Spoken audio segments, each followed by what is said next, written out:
هل يرخص للإنسان إذا ركب باص ينقله من بلد إلى آخر، ركب الباص بعد صلاة الظهر مباشرة ولا يتوقف الباص إلا بعد صلاة المغرب؟ كثير من الناس يصلي العصر متى يصليها؟ مع المغرب بعد غروب الشمس. هذا ما يجوز. يقول كثير منهم صاحب الباص ما يقف، حتى وإن لم يقف صاحب الباص تصلي على أي حال. اتقوا الله ما استطعتم. إذا تستطيع تصلي في الباص قائما صلي، ما تستطيع وأنت جالس.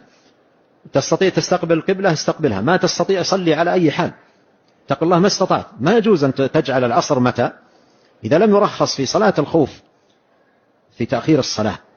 كيف يترخص الإنسان لنفسه بالسفر؟ ولهذا بعضهم إذا سافر في الطائرة من بلد إلى بلد يجمع الظهر والعصر والمغرب والعشاء في بيته إذا وصل. هذا ما يجوز.